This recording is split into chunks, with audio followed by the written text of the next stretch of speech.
n'abaani bonna kusiima kati wano Mesach waba ayimba tabana bayimbi bonna kati nsiba band music so oli wagamba nti amuvuddemu nsuubira ndowooza just abeera ng'agamba njagala kukuba raga alina atakuba raga music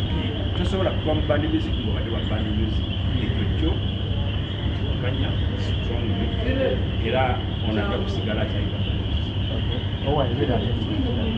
okuba kino omukulu Mesach Semakula ekibiina akisuulawo alinaalibaega najja nebanne bakula ekibiina stiru kigaana ndowooza bwe tulaba nti nno bandi myaka alina okukwasa obunafu kyabo abantu olaba nnakusa buli muntu yafuna witness mu covid bwe yakona buli muntu yalowooza nti bwenkwata wandoza wammala kati Mesach yagamba bandi kandikoleza agireke okutali musango kati n'abalala ndoza naffe netuddako mu masomero university okufuuka balooya bakati nsobola okuwabula nga ndaba ensonga ey'obumenyi bw'amateeka ensonga ate lulimba tubeera awo tukola music nga tewali awabula kati wamayinja naye n'ayiya biki naye bwe bityo bwebeera wawalako gurupu yakayimbira yayina abayimbi bangi naye yamala simanyi omunaagenda wa bagenda wa ali ne basigala ebyo bityo bano okusinziira ku bigambo ebitambula kigambibwa nti bannmusic mulimu okutagaliza obuyambi olanga amu basuulawo ne bagamba erekolera mu bizinesi yange ngaani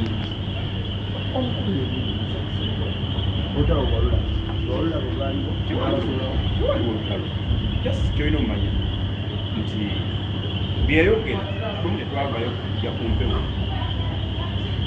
kubyataakinga oba kubica naye ate si musango someone is entitled to his opinion waba yagamba nti baa naye akyagiri ewaka waliwo ogenda waliwo bbanga jasindooza yakoowa kino mawanga magati okwo kuba kukulaga bugandi akolebera emisomo gitambula gitwaza mwaka gwabumeka kati mugwakumi tugenda mugwakusatu next year mateeka kwasaganya bulungi kuba bwova wali odda waka oyagala ova kusomero kati famire yonna yasalawo okuba nti namuddayo abaana basoma omukyala addayo okusoma ekyo kibeera kintu kyabuvunanyizibwa nnyo okuyimira mu bantu ekyo nekikyo kubanga olwedde tuweereza mu biti ebyenjawulo osobola okubeera nga nsobola okugenda mu kooti walimu issues nsobola okubeera nga nyamba ku bayimbi abatamanyi nsobola okubeera nga nyamba ku bayimbi okugenda bewandiise in fact njagala mukomewo njagala interview yaba artist okubeera nga tegerezawaitako n'okugenda okwewandiisa mu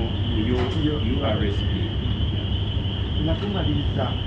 kiki ekyakulama nti osooka omulemu ogende mu music break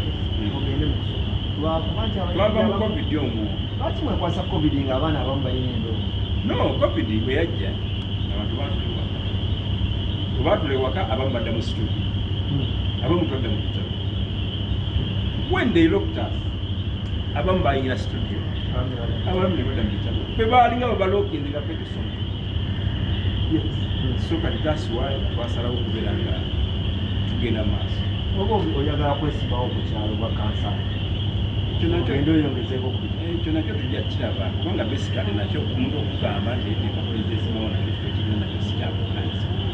yes mutuuze okwangu ina erinnya naye nga akakulawo